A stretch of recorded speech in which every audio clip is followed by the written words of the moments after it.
Hi, I'm Kurt Mitchell, and welcome to the Stevie Ray Vaughan Guitar Method.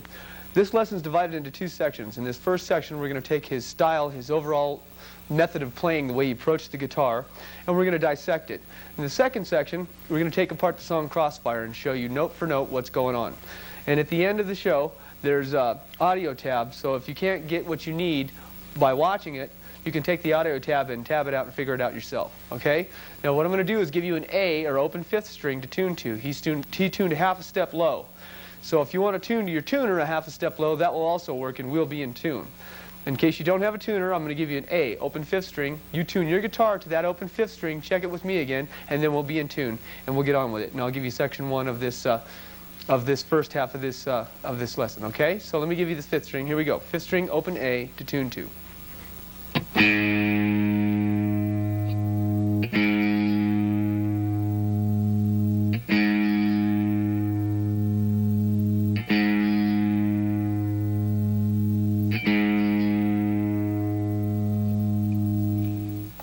Riff number one is a riff from Pride and Joy. This almost wraps up Stevie Ray Vaughan's whole thing.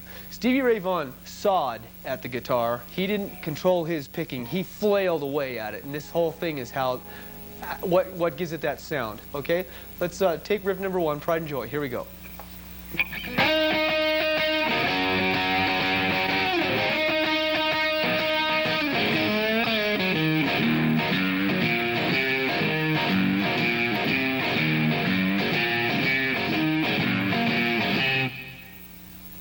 One more time.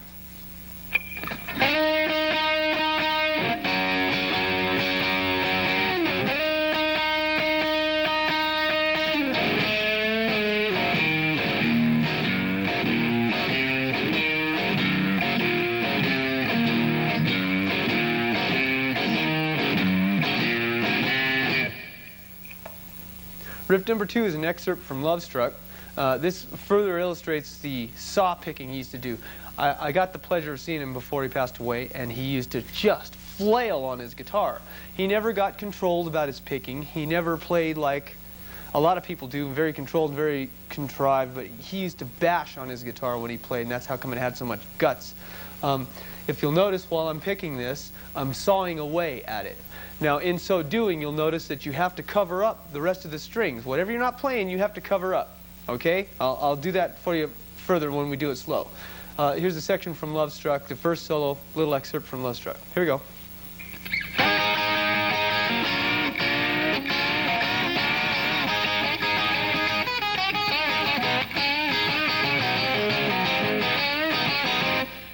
Slower.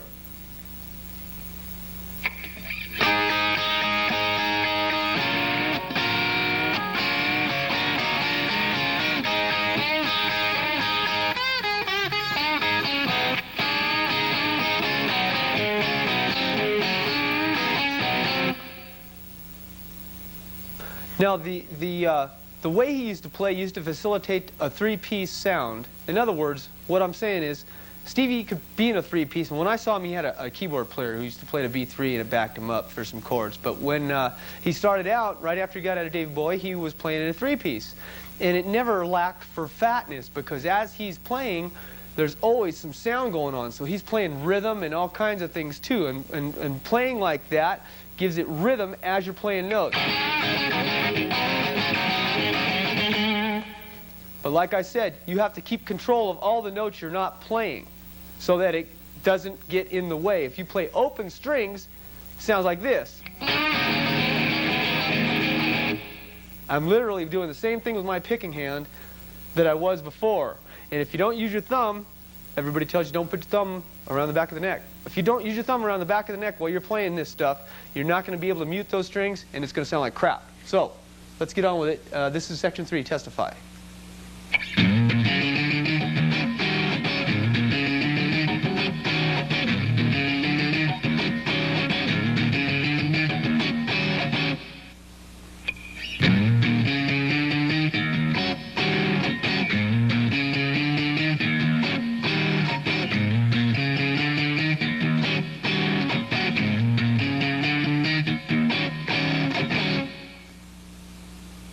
I can't stress enough the picking techniques that we're using here. It has almost all to do with the rhythmic quality of the guy's playing, all right? There's some picking marks on this particular riff on Testify. There are some strokes for these chords. What I'm trying to do is get across to you that, and you don't have to copy them exactly because it'll give you your own style, but this is one of the hardest styles I've ever had to copy, and it's because of the way he approached this stuff. He used to make sure that the way he picked emphasized certain notes over others, thereby giving the overall thing a certain rhythm that went with the drummer quite a bit. He was almost a percussion player when he used to play like this, and he used to play his solos like this too, just sawing away at the guitar. Let's get on to riff number 4. Again.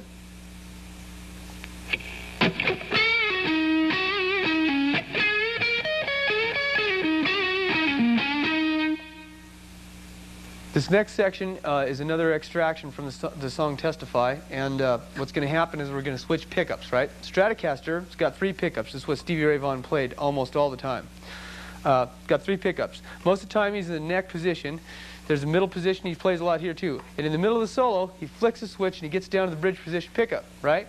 So we're going to flick the switch, get down there, and I'm going to play this riff, and then right towards the end of the solo, he flicks it back up to the neck position pickup and continues on, okay? These are also single coil pickups.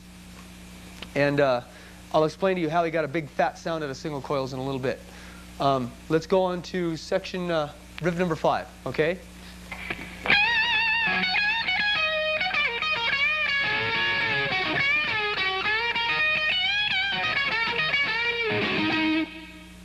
Once again.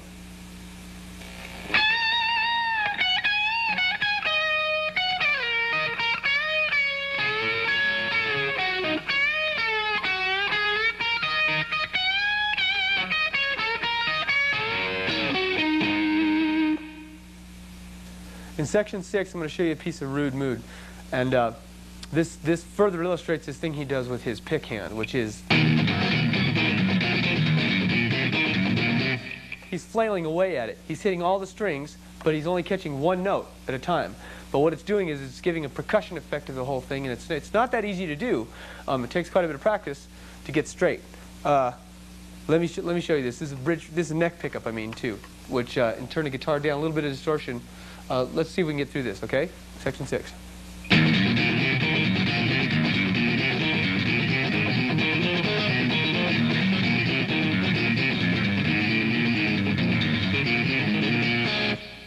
Once again.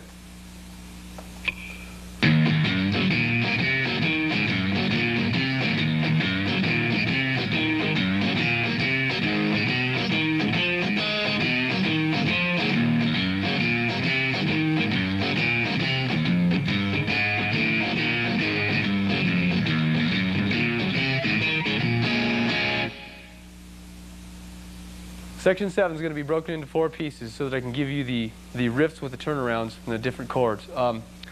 This illustrates something that a lot of people do in blues, and they play open strings when they're in E. They'll play pull off to open strings a lot. So he does a lot of this. Here's section 7A, B.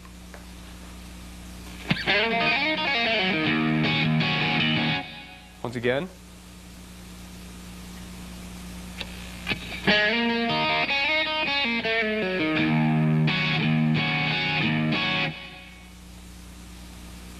Section A, C.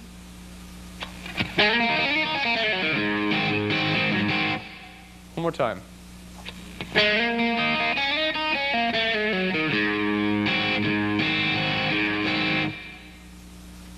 Here's section A, D.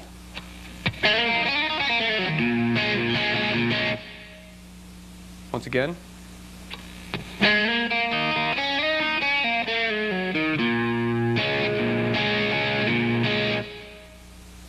There's a little bracket down here that you can see called an order box, and this will put this in order and give you the 12-bar thing. What it is 12-bar blues, and when he's going around, he's sticking that riff in between the whole thing. So let's get on to section 8.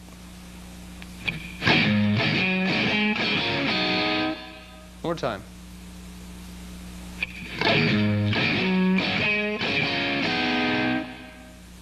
That was section 8A. This is section 8B. once again.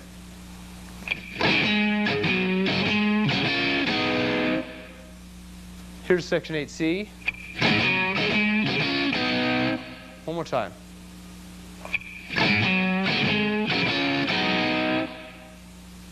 Okay, these next few sections, 9 through 15, what we're going to do is cover some of the chords that Stevie used quite a bit in his blues playing, okay? And his particular brand of blues, I should say. And he switched them up when he played different keys, but mostly he used the same kinds of chords. All right, let's check out number 9. This is E minor 7th, okay?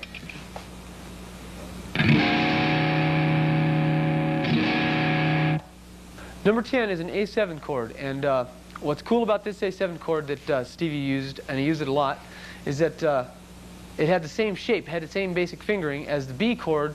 And if you're playing an E, A, B 12-bar blues, your fingers never had to change much, okay? So here's number 10.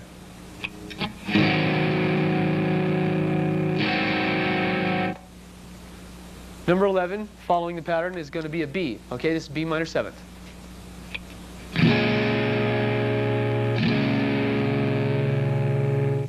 Number 12 is an E7 sharp 9 chord. What it actually is a major chord against a minor chord. You have an E major. It's not a major. It's a major chord because you got a major third, but it's an E7, okay? Then you take your pinky finger and you bar a D and a G over it, so that you have a major third and a minor third hanging on there, and it gives it that type of a sound. Here's number 13. Same type of chord. It's the same exact chord. It's just voiced differently. This is an E7 sharp 9.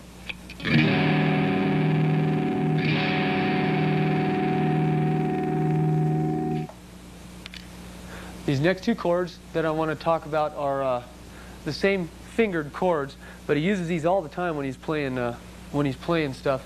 And he uses them to bounce off, go back and forth when he's playing rhythm. So here's number 14. It's A minor 7th with not very many notes in it. You're going to use the root and the top two notes. It comes out like this.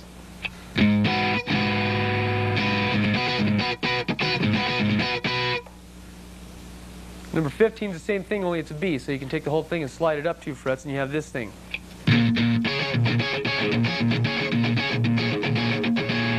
Let's go over some visual positions that Stevie Ray Vaughan and a lot of blues players play in. The exact modalities of these things I'm not quite sure of. They have something called a blue note in them, which is a cross between a major and a minor third. You're usually in a minor mode when you're playing this stuff, and then somehow, I don't know how, and it seems to fit, a major third will fit. Okay, so I'm going to bust these down, 16, 17, 18, and 19, into 2 parts each on the neck. You're going to look at the neck. There's going to be way too many places to put your fingers. There'll be brackets drawn where you're going to do one position, and brackets drawn where you do the other. And they sort of meld together. That's why I put them together that way. A lot of the riffs that Stevie does do this. You slide up and slide back down. Okay? Let's do 16, and I'll run just the first position for you, and then I'll go over the second one. Here we go.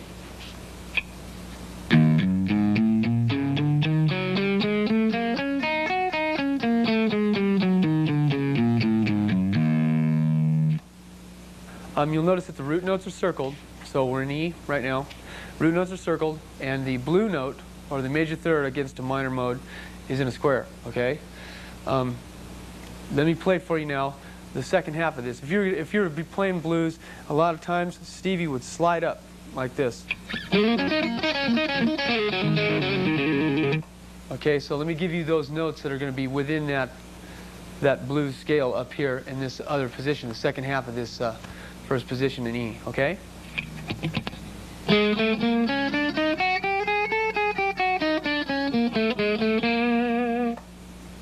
All right, now you have all those notes to bounce off of and use, and there's a whole bunch of chromatic notes in there if you use the blue note. So you get stuff like...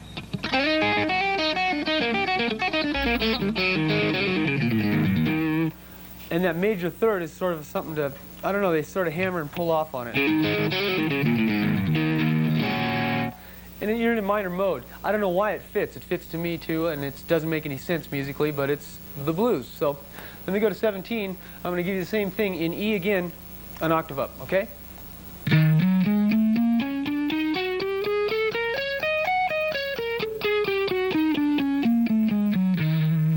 Now let's do the second half. The same as we did down here, 12 frets up, 1 octave up.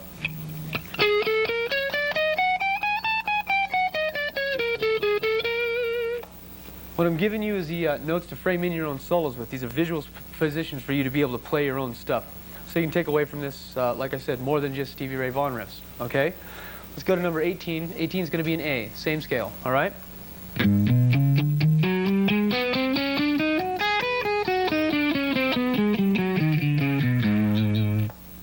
And the second half.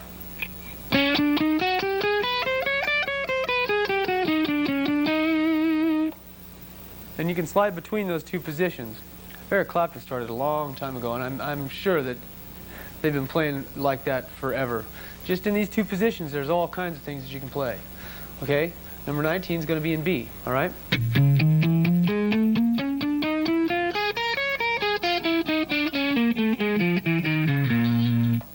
Then the second half.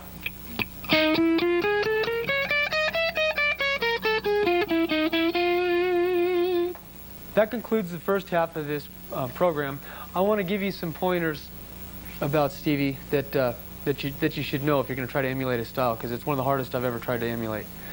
He hammered on his guitar, and the reason he could do that was that he played 13s. I have 10s on my Stratocaster. I went up to 11s one time, and it tore all the skin off my fingers, and I could barely play the thing.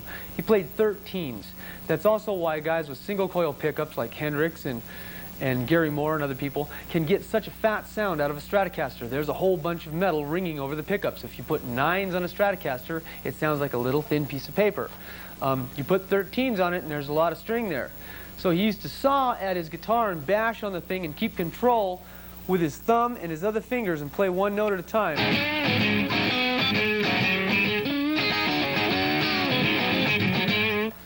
And basically just whack away at the guitar and use it as a rhythm instrument. He had a lot of vibrato. He had very strong hands, and he played all cliche old blues riffs, but he played them with more feeling than I think I got to see him. More feeling than anybody I've ever seen play. And so I hope you enjoyed this first half. Next half's going to be Crossfire, so let's get to it.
Hi, I'm Kurt Mitchell. Welcome to the Stevie Ray Vaughan video.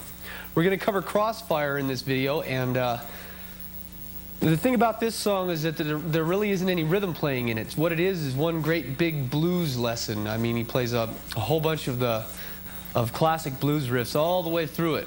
And between him singing, it's very much like B.B. King used to play. When B.B. King used to play, he had a band back him up, and he used to play notes in between the singing. Well, Stevie's doing this all the way through this song, okay? And there's like 30 blues riffs in here, not counting the solos. So what I'm going to do is we're going to tune up. Now, Stevie tuned down half a step a lot. So we're tuned down half a step. We got thick strings on a Stratocaster, ordinary Stratocaster. We're running it into a little stomp box with some distortion into a Marshall head. Now Stevie used to use a custom-made amp. I forget the name, but he has to have some guy tweak his amps and build him stuff. And pretty much, though, as long as you have a Stratocaster type of guitar with the single coil pickups, the 3 single coil pickups, you'll be, and a little bit of distortion, you'll be able to achieve this sound. Let me give you an A, or a 5th string, and remember it's tuned down half a step. If you want to use your tuner to tune down half a step, that's fine also, because we should be in tune. I'll give you an A, then tune your guitar to itself, and to that A, come check it against my A again, because as you tune your guitar, that shifts, and hopefully we'll be in tune and we'll get rolling, okay? So let's have it.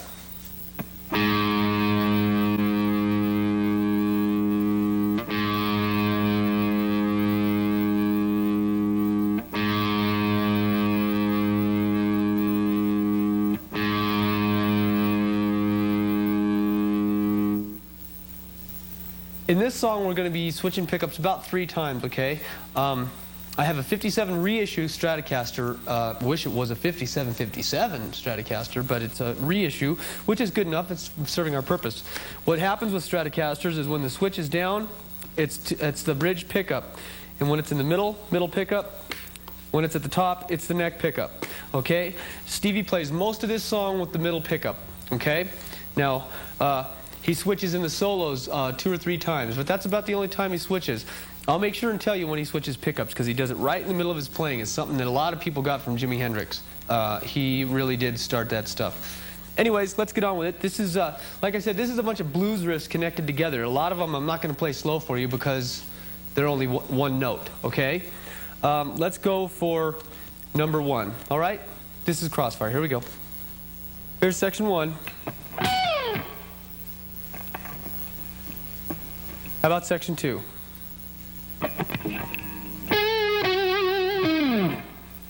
Once again.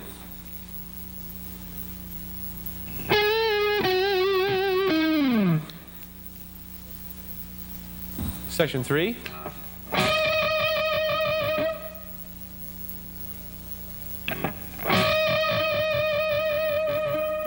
Section 4.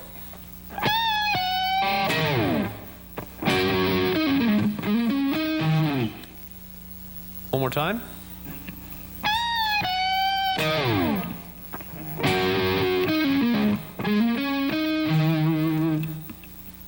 Section 5.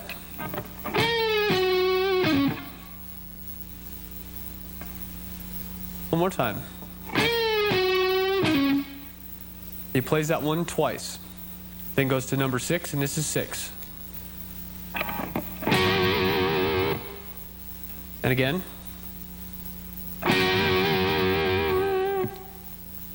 Number 7.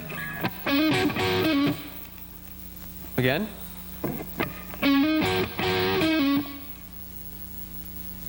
Eight. One more time. 9. Again. 10. One more time.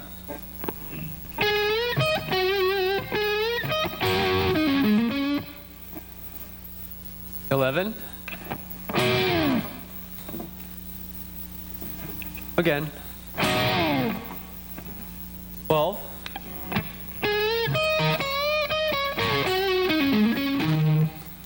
One more time.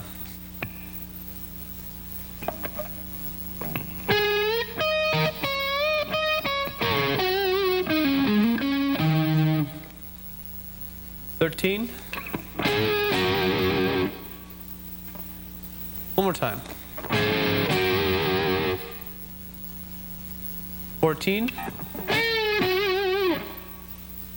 15. Again. 16.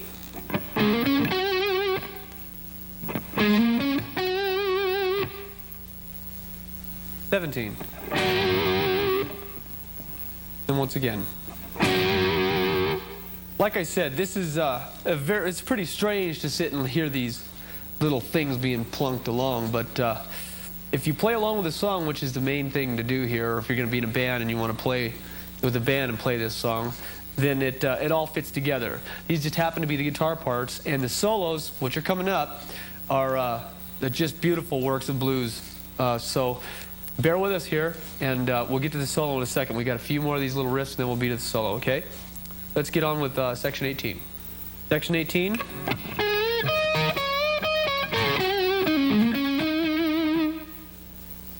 Again.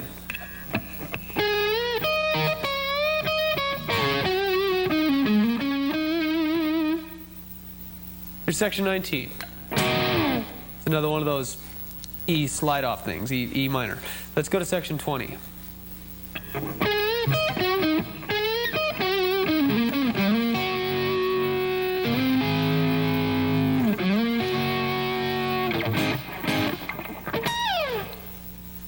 Once again.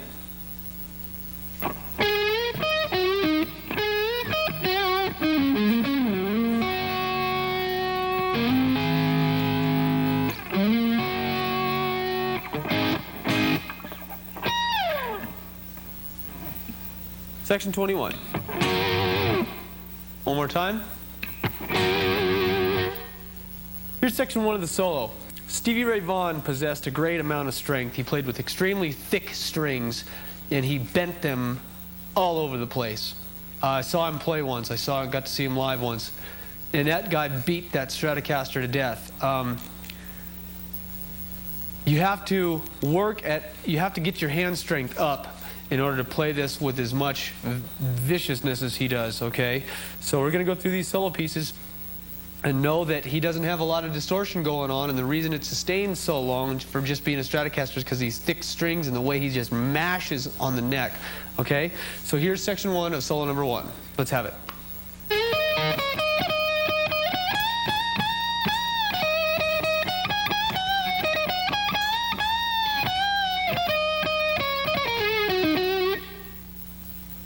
Once again.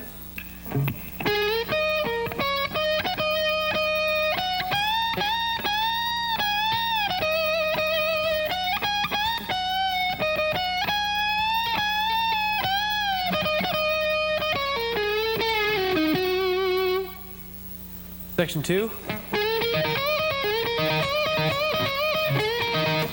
Once again.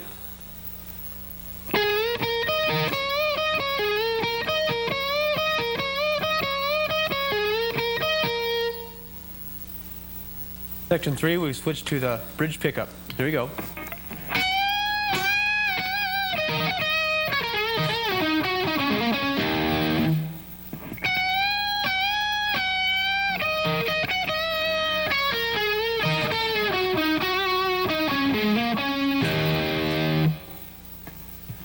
Section 4 of the solo. Solo number 1, that is. One more time.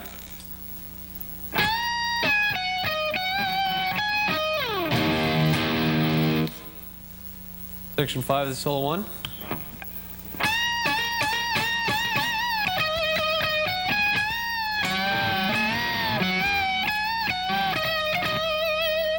One more time.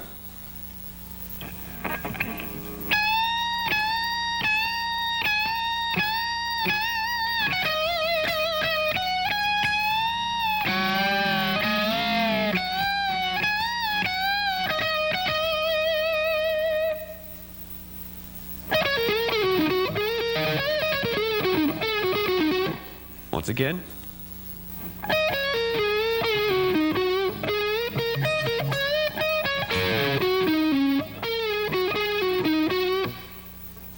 Section 7 of the solo. Once again.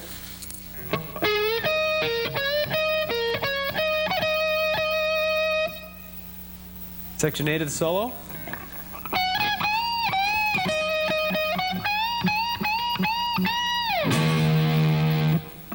One more time.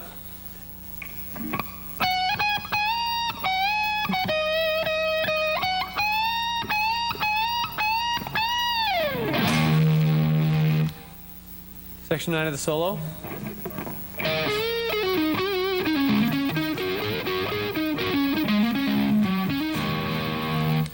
One more time.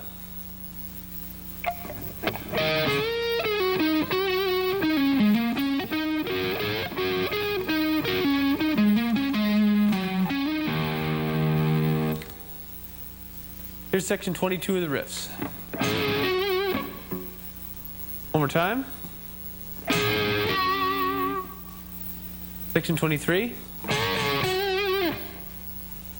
Again. 24 is just one of these smacks. Here's section 25. He plays this one twice in a row.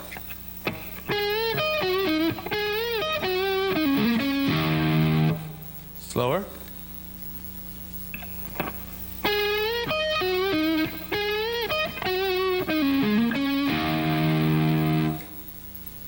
'26 is not just another E bar chord.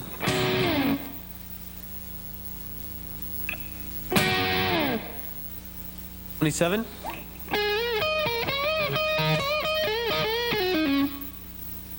One more time.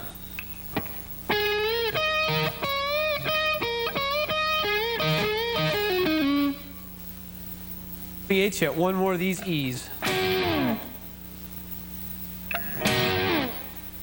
Section 1 of solo number 2.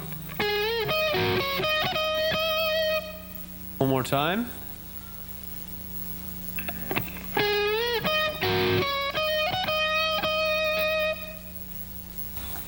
Here's section 2, solo 2.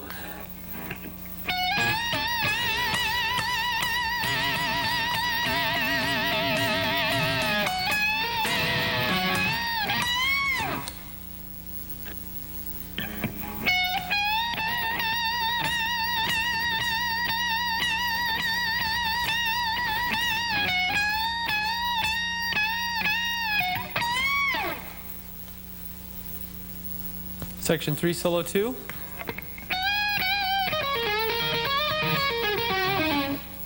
Once again.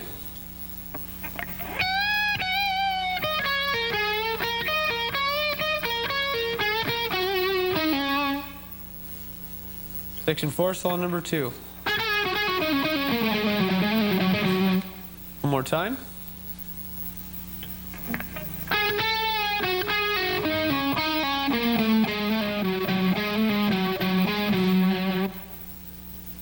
Section 29 of the riffs and number 1.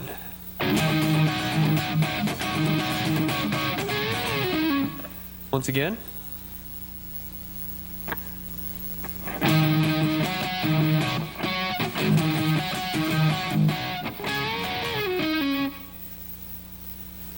'29 and 2.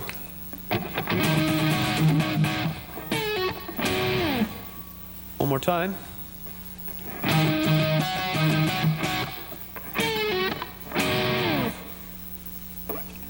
Let me give you a few performance tips on this. Grow some calluses on your fingers, because Stevie really did play hard. A Stratocaster is not an easy instrument to play. You have to really make them play. There's a big difference between a Stratocaster and a Les Paul. Les Paul plays very easily. Stratocaster, you have to make it sing.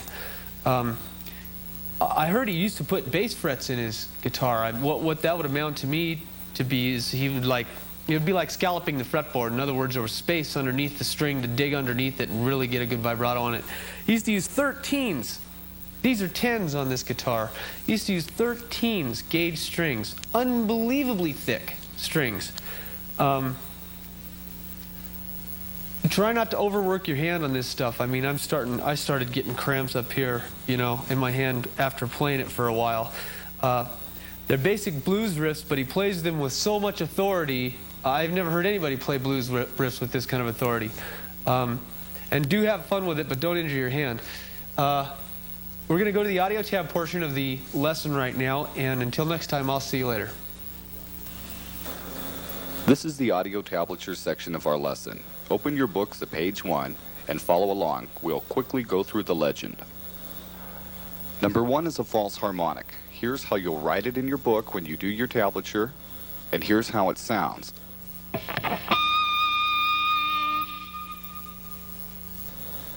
Number 2, harmonics.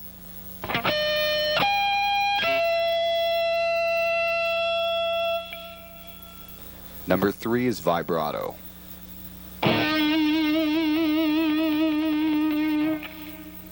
Number 4. Number 4 is a hammer-on.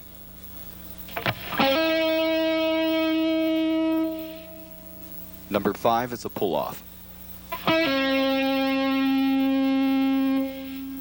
Number 6 is a dive bar.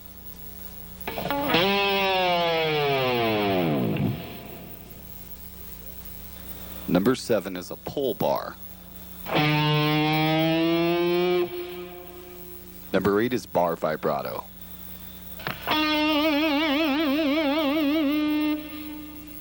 Number 9 is a right-hand hammer. Notice the 12 in the circle on the 3rd string. This is the note that is to be hammered on with your right or index finger. Section number 9 reads 3rd string 5, 7, 12 in a circle. The note that is to be hammered will be called off as in a circle.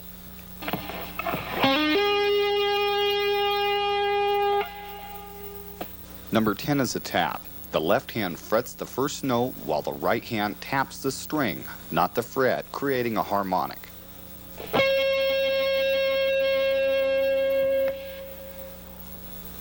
Number 11, notes in a bracket. When a series of notes are to be played more than once, usually several times, you'll place these notes in a bracket. This section of tablature reads 3rd string 5, hammer to 7, hammer to 9. Place these 3 notes in a 9 times bracket. This is done in order to save writing time.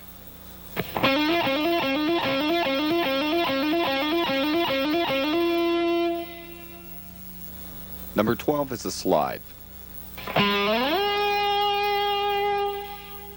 Number 13 is a bend. This bend reads bend 1.5 steps.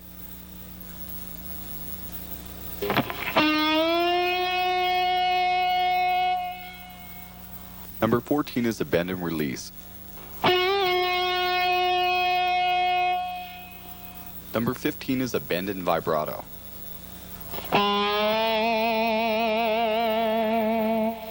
Number 16 is a bend, release, and vibrato.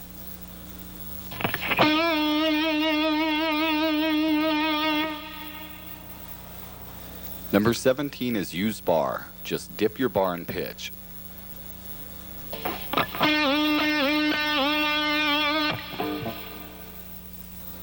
Number 18 is a pick scrape.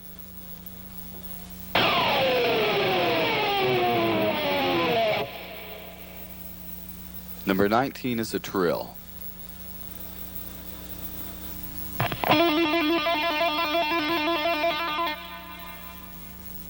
And number 20 is a scrape.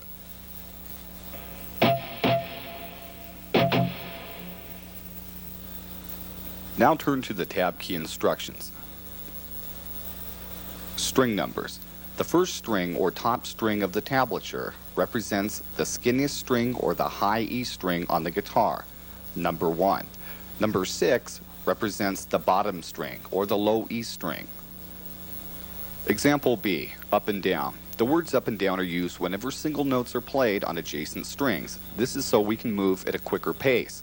Example B reads, first string, 2, 4, down 2, up 2. Since there's nowhere else to go to the 3rd string or the 1st string, we have to move to the 4th string. That'll be called off as 4th string, 4, 5. One more time. On the 1st string, 2, 4, down 2, up 2. And on the 4th string, 4, 5. Example C, chords. When you hear the word chord, a chord will be given in a stack formation from top to bottom. Example C reads, 2nd string, chord 7, 6, 4. When chords are played on the same string, the new chord will not have any string numbers called. Example D reads, 2nd string, chord 7, 6, 4, chord 5, 4, 2, and chord 7, 6, 4. Example E, when a chord does change strings, the new string number will be given. Example E reads, 3rd string, chord 5, 5, 3, chord 5, 5, 3.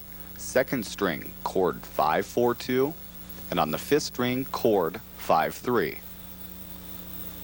Broken chords. When a chord is broken, the skip string will be called off as nothing. Example F reads, broken chord, 1st string, 3, 3, nothing, 5, 5, 3. Now turn to the tab key in your book. This piece of tablature is broken into two sections. Section numbers go in circles. This tab reads Section 1 and then Section 2. A section broken into two or more pieces is indicated by the letters A, B, etc. This piece of tablature reads Section 1, then N1 and N2. The N1 and N2 refer only to section number 1. Sometimes the section will have up to 4 or more endings to it. This piece of tablature reads Section 1 and Riff 1. The Riff 1 refers to section number 1, licks that follow a section. Take a look at this order box. It will appear after each song on this video in the audio tablature section. This is how you will play the song in its entirety. Most of you already have a good idea of how the song goes, bridge, chorus, solo, end. If not, this is how it is as it was played on the record. This order box reads, play section 1, then play section 2, play section 3 and 1. The N1 refers only to section 3. Then you'll play section 4, section 5, section 6, then section 7, N1 and N2. Again, they refer only to section 7. Play section 8, section 9, then the solo. When a section is placed in brackets, this means that you'll play that section more than once. So this section reads, play section 1 3 times, then play section 2, section 3, and section 4. As an example, we'll build a small order box from George Lynch's In My Dreams. Here's the first section of the song.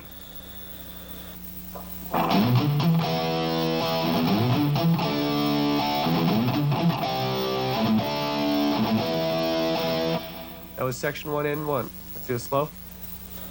That was section 1 and 1. Here's the next section. Section 1 and 2.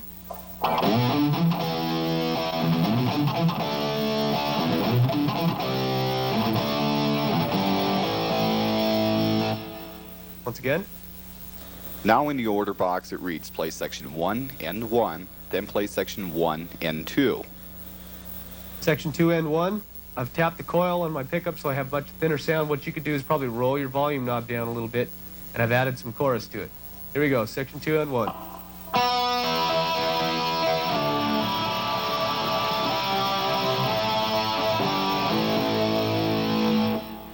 One more time. Now the order box reads play section 1 and 1, then play section 1 and 2, then play section 2 and 1. Okay, once you've done a couple audio tab songs, you'll see that it's simple and easy to do. But let me give you a couple of hints that might help you along. Number one, you're going to find that it's probably too fast for you to sit down and zip it out, all right? So you're going to want to, here's a little helpful hint. You don't want to rewind your videotape. You keep rewinding your videotape and playing it, it's probably going to ruin it. People don't want to sit in the living room with you, the only VCR and the only TV in the room, and sit and watch you do audio tab either. So you take any ordinary audio cable, like this, right, and you run it out of the back of your VCR into a cassette deck, okay? And almost all VCRs have this option, and all you'll have to do then is take it in your bedroom or take it wherever you want to, away from the television or outside in your Walkman or wherever you want, and you can keep rewinding the audio tab and getting it straight, and it's much easier to do. It saves wear and tear on your VCR machine and your video cassette. Okay, a few more things. You write your audio tab out. If you go and scribble out a bunch of your favorite licks, and when you come back to look at it and you try to learn the song, you're just going to have a bunch of scribbled out favorite licks on there. You want to do this in a certain method. You got to write clean. I would advise starting with a pencil and always writing with a pencil until you're done. And if you want it darker or kept for longer, go back over it and write over it with a pen, okay? Because you're invariably going to make mistakes. And if you write in pen, you're going to scribble them out, you're going to end up with a big mess. If you take the time to do this, you will have something that you can keep and always refer to if you ever forget riffs or if you want to go back to it, okay? The method I would use if I was going to do this would be to put the song title at the top, okay? Put a bar line over here, section 1. Go on from there, okay? Let's tab something out. Let's say chord 997, third string chord 997, okay? Chord 775, chord 997. Okay, we'll put a little riff on there. 6 string 320. Okay, put a bar line, go to section 2, or end 1, or whatever the case may be. All right? You'll follow these couple of rules and take your time doing this. That's why you want to transfer the audio portion to a cassette for yourself. The best idea, anyways. You'll find that it's quick and easy to use, and it's extremely helpful in learning the riff. Some of this stuff goes by so fast that if you're just trying to pick it off by ear, it's hard to do. Okay?